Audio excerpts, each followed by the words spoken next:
have to pursue the practical initially. And so these broad sweeping visions around artificial intelligence and what blockchain is going to do and all these different technologies and how we can leverage them for social good. I think that is great. I don't have any issue with people starting companies around that, but it does come for an entrepreneur. We need something tangible, and that's usually around who are the first 25, who are the first 50, who are the first 100 customers, and how do I serve them really well. Welcome to another edition of Be the Change Georgia, where we amplify the voices of the inspiring business leaders surrounding the B Corp and social impact movements across the Southeast to help you learn how to build your legacy at the intersection of people, planet, purpose, and profit. Today, Nathan had the pleasure of sitting down with David Paparelli, the CEO of M-Cultivo, a technology services company that specializes in providing coffee producers digital infrastructure to help bring coffee to market. Throughout his career, David has helped build access to market solutions for developing world agricultural producers. He spent 7 years growing Thrive Farmers International, a volume direct trade specialty coffee importer in the U.S. Before that, he worked with nonprofits in East Africa and Central America on several economic development initiatives. In this episode, you'll hear discussions about market inequities around farming in the coffee supply chain, importance of becoming a B Corp and its impact on purpose, and how the next generation can think about entrepreneurship and business with a focus on purpose as much as profit. Okay, let's jump right into this episode with David Paparelli. Over to you, Nathan. Hello, and welcome back to another episode of Be the Change Georgia. Today we're joined by none other than David Paparelli. David, how are you? Doing great, Nathan. Thanks for having me. Yeah, good to finally record one of these fun conversations we always have and put it out to the world. Absolutely. So let's jump right into this. I know we had some laughs about this first question in our pre-call planning session, but wanted to ask you if you can recall your first memory of realizing your ability to influence others as a leader and wanting to use that as a force for good through entrepreneurship. Yeah, absolutely. Yeah. So I guess the joke in the pre-session was about answering this question directly sort of makes you sound like a sociopath. If you directed if you're a direct leader and you're manipulating people to get them there, that's not a good look. So I guess for me, and I'll try and speak from the heart here without going down that sociopath route. But yeah, I never felt like I really had an innate ability to influence or lead people. For me, there were things that I wanted to do, things that I thought were right to do, and things that I felt needed to be done. And then just finding people along the way that wanted to join that journey was more how it worked out. There was no real intentionality around it. It was pursuing a goal or a vision, and then seeing if people would join me on that, or in some cases, me joining other people kind of on their adventure. So that's how that happened. There's some instances obviously in there. I mean, but I always said about M-Cultivo that I really hoped that someone else would actually do it, because that meant that I wouldn't have to, right? So it was something that needed to be done in pursuing what we are pursuing now, which I'm sure we'll get to. But no one was doing it. So we jumped in as a team and we tried to tackle that. I do recall kind of one story that started my career actually going to Uganda. And this was an absolute crazy thing to do. It was working with a very, very young nonprofit in a rural area of Uganda, outside of Kampala. And I decided I was going to go. No one had gone to visit this nonprofit. They mainly worked with orphans. They did some church planning and things like that. But it was very, very young and there was no structure around that. And in making that decision, just started talking to people about it, what I was doing. And lo and behold, 2 or 3 people joined on board, one of which I didn't know before going on this adventure at all.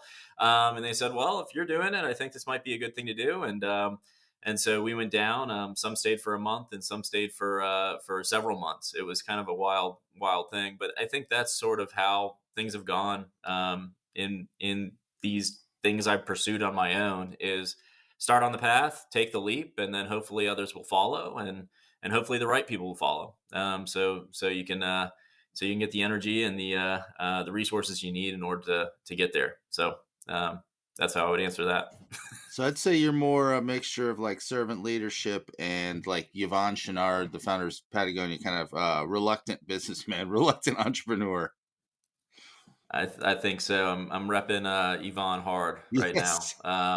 But yeah, I would say definitely servant leadership is what I try and do. I'd love to put people in positions where they can succeed, and all I have to do is support them. That's a much easier job than carrying the whole thing on your own.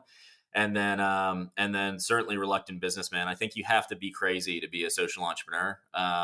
And so if you have any kind of practical mindset around it, getting out of the craziness, you need to be reluctant because it is an insane thing to do. So if you're not reluctant, there's probably something wrong. So maybe we're all slightly sociopathic. Yeah, something in that for sure. So as we talk about your kind of your background and your why, is there anybody that comes to mind that made a really big impact on you early on in your career? Yeah, I mean, there's been a lot of people, and it's a great question. No one's really truly a self-made, human being, right? Certainly not a self-made, businessman or a self-made entrepreneur. And so I think for me, obviously the normal ones come to mind.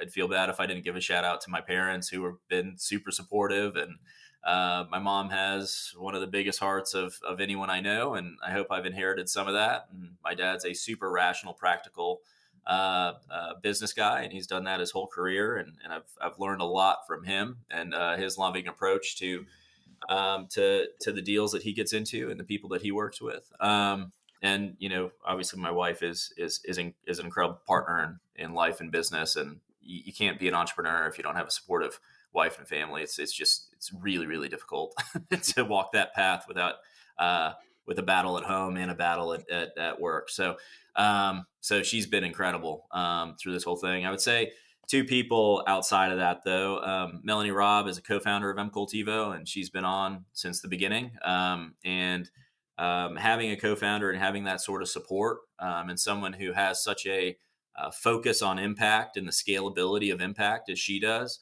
has kind of internalized this and integrated this kind of social aspect of our business into our day-to-day operations and execution of these deals that we've fallen into or been lucky enough to fall into. And so she's been incredible. And then there's a guy named Mike Morris who's in the Be Local community, and he started a consulting firm called Broad Green Solutions. I don't know. That was probably 5, 6, maybe 7 years ago. Very early on B Corp in Georgia for what he was doing. And he's been a good friend and mentor along the way. I mean, he's he obviously has a focus on social, but he has an incredibly practical, honest approach to business and making things scalable and sustainable and working through that. And so he led the way in some ways for me, and kind of encouraging me to become a B Corp, and just kind of honestly just copying and ripping off some of the things and principles that he implied in his business. So it's been good just talking to him along the way and getting his feedback on things. But so those are a few. Mike Morris. It's funny. I use his master service agreement, his sample SOW. When I was launching my business, Mike, I reached out and he gave me the whole playbook. And a quick side story. So he was on Jeff Bond, who produces CEO of Chat with Leaders Media, who produces this podcast. When he was just kind of podcasting for fun, he had Mike Morris on. I heard the episode, saw it in Mike's LinkedIn. I said, I want to be on that podcast. I was just starting out trying to kind of build my voice. So Mike connected me with Jeff. Jeff and I had such a blast recording. We started this podcast as like a little fun side project. So it all comes full circle to Mike Morris. So that's kind of heck of a thread. Yeah, just an awesome human being. So what were we talking about? Mike Morris. No, I'm glad you talked about your co-founder and kind of also working and with your wife on M-Cultivo. Like, take us through the founder story. How did this happen? How did you kind of walk us through kind of, I don't know, the transition from previous B Corp to I'm going to do this. I see a need, and let's build something awesome. Yeah. Well, I started, as I kind of alluded to before, I started my career in nonprofits in East Africa. So I started in Uganda, and then I moved to Nicaragua and spent a couple of years there working in economic development and working in kind of developing world agricultural environments. Agriculture is one of the most valuable assets in those areas. You have to look at the skill sets and the resources of the people, and then you can build businesses based on that as a starting point, a foundation. And so agriculture obviously has a huge thread in East Africa and Central America. And so I really learned a lot there about kind of empathizing with challenges, just being on the ground, and then how to build supply chains at a ground level, and just seeing kind of an inequitable supply chain formed in almost every agricultural product.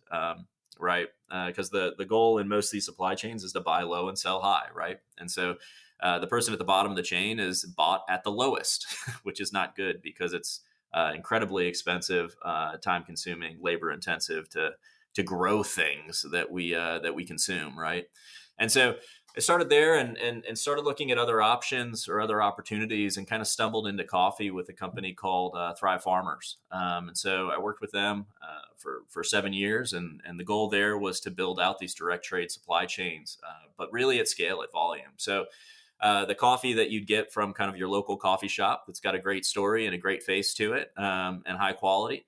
That might be a small amount of coffee, and we were trying to do it with container loads. And so we worked with companies like Chick-fil-A and Smoothie King and Jamba Juice to build out their coffee focused supply chains in a way that would have disproportionate impact on farmers all over the world, coffee farmers all over the world specifically.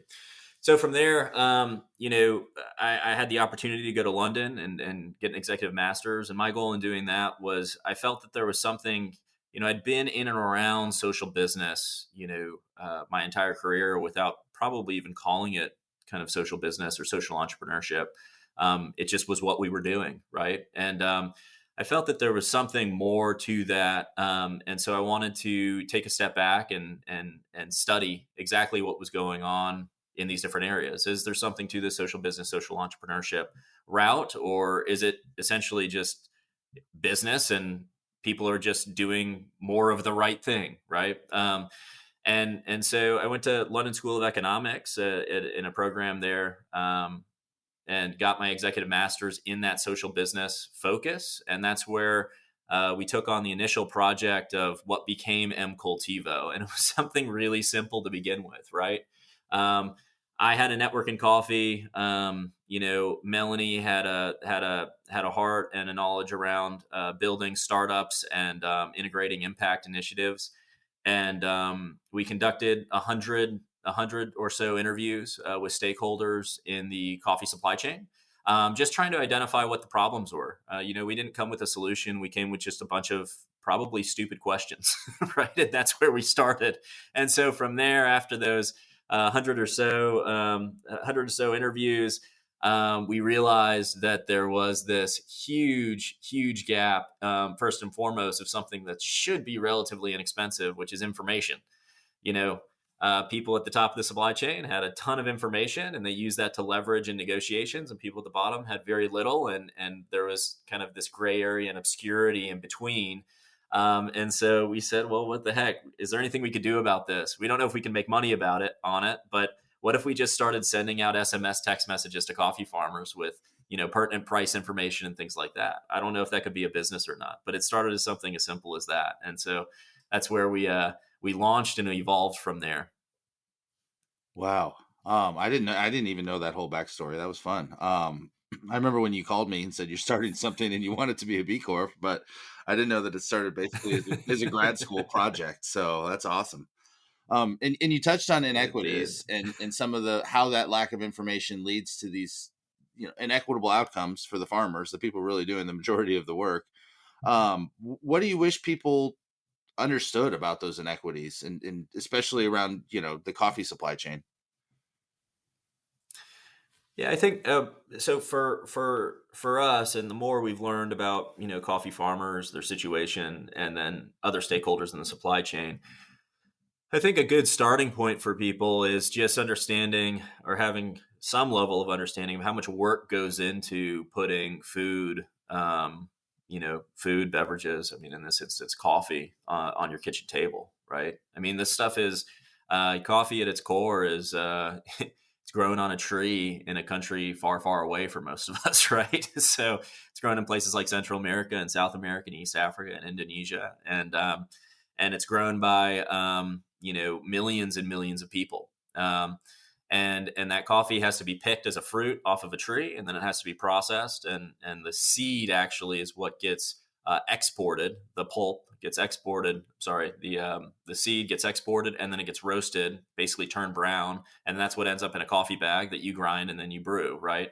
That is a enormously long supply chain and nuanced process, and I think if we can get a better understanding of the complexity of that and an appreciation for it, I think that's the first step. The next is it is absolutely incredible what these coffee farmers and coffee producers around the world are doing to manage really, really complicated operations. Right, so they're harvesting this coffee, they're processing it, they're exporting it.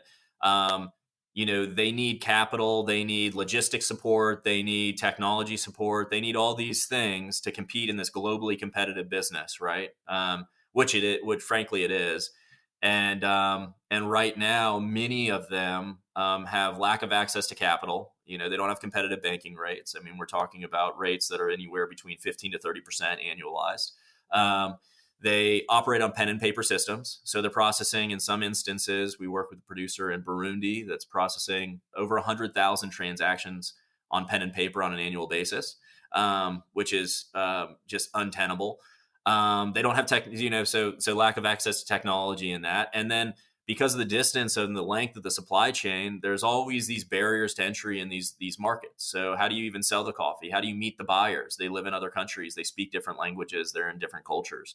And so I think in appreciation of producing that product, there also needs to be an appreciation for the folks at the bottom of the supply chain that are often just left out of the picture. They're underserved effectively. And so that's what we're trying to fill. We're trying to step into that gap.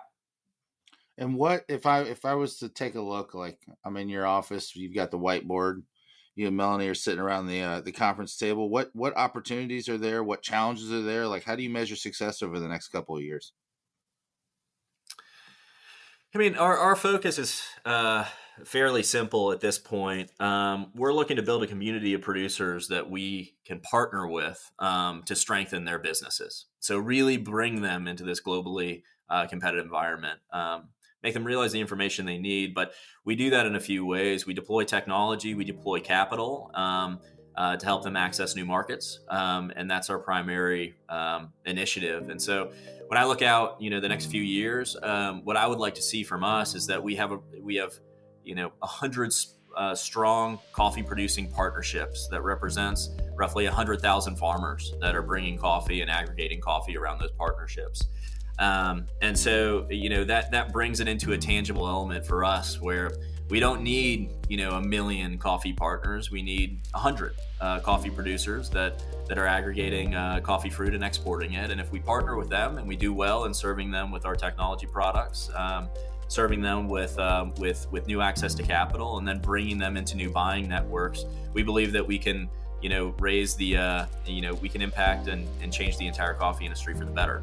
At least those 100 producers' lives and those communities built around those producers. So that's what we're looking at for 2023 and beyond is how do we kind of distill our mission down from this big, crazy, theoretical, visionary approach to changing the coffee industry and just really focus on serving 100 people. In this next year, can we start serving 25 and do that really well? And the following year, can we do 75 total? That kind of thing. And so I think that's where it all begins. And so that's what's on our whiteboard right now is just names of these producers and what we can do better to serve them well.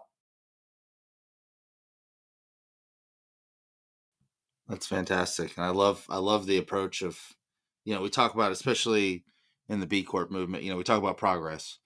And starting with 25, I can't save everybody right now, but I can start with 25 and then I can go to 75 and then I can build off of that. It's just um, an incredible, I don't know, leadership philosophy too, of how to kind of make an impact. So as we talk about the B Corp, because of course Nathan's going to talk about B Corp, and it is Be the Change Georgia. It's the name of the podcast, presented by Be Local Georgia. So, well, first of all, welcome to the community. Welcome back, I should say, since you were at Thrive before, another B Corp. We've had Mike Menina on as well, talk about Thrive Works and all the cool work they're doing.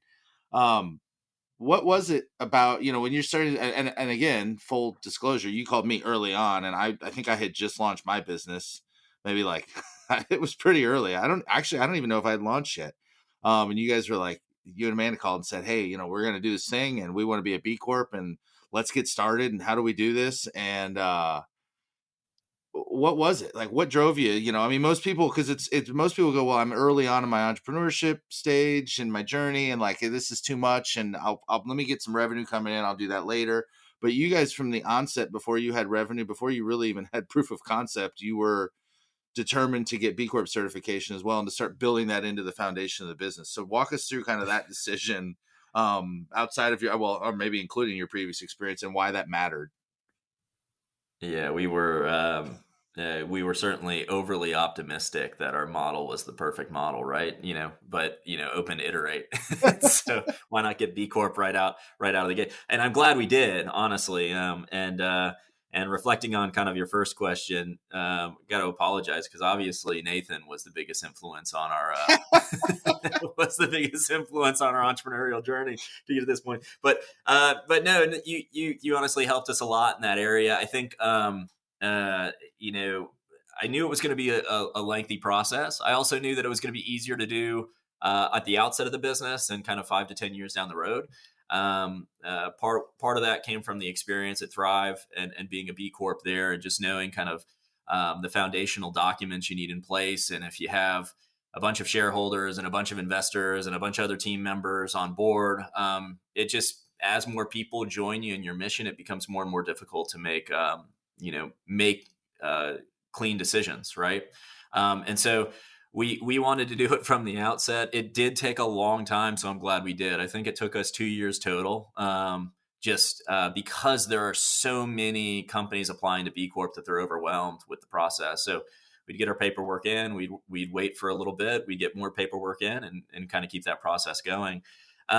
So one reason was just the practical element of, it's going to be a lot easier to do that. If we want to do this, it's going to be a lot easier to do this now than it is to do it later. And we're going to be grateful if we come, 2 years down the road and we have this, versus being a 5-year-old company and then having to, be a 10-year-old company or survive to become a 10-year-old company before we got B Corp. But, I appreciate B Corp, and I want to take that step simply because it's a turnkey framework, just to give you some of these, key performance indicators around impact. And it asks good questions. It helps when you're building a business, it helps establish and get you thinking about things that may be not even best practices, but good practices to adopt, right? And so, it targets some key areas in there. It is generalized. And so we have impact reporting and other metrics on top of that Melanie's done an amazing job in putting together. And so, those are more coffee and developing world focused questions, but B Corp is a good starting point. I think the other advantage to it from our view was, how do we, is there a very quick and concise way for us to not just tell people we're doing good, but have kind of a third party validation around us doing good? I mean, everybody at this point in business is going to say they're doing good things. Everyone from Coca-Cola to Patagonia to Allbirds to whoever, everybody's got a social mission or a social bent, right? Well, B Corp is a good and handy way to say, we're not just saying we're doing things good. Other people are saying we're doing good things, and we're abiding by these, these metrics or these evaluation and measurement tools to make sure that we don't drift off mission or drift off course in terms of us doing good things. And so instilling that and making that automatic and habitual in our business has has been a great guide for us.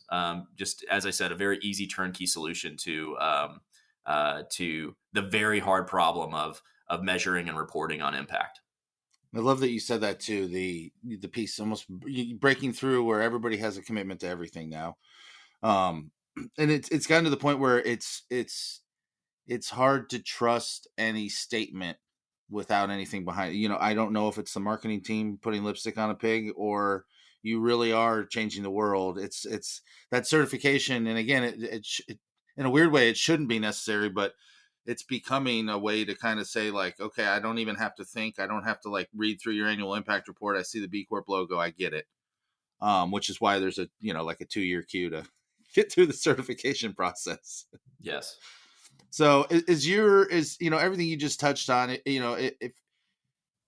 if you're looking at the next generation of leaders, how can they be thinking about entrepreneurship and business in a way that creates impact at that intersection of purpose and profit, and that shift we're seeing? I always say the demand curve is shifting. People are demanding more purpose, along with the profit, obviously, no margin, no mission. But what are some practical things that, an entrepreneur can start doing today? Yeah. I love that word practical. Especially with this, FTX thing blowing up and kind of these threats to, this movement around social entrepreneurship. And,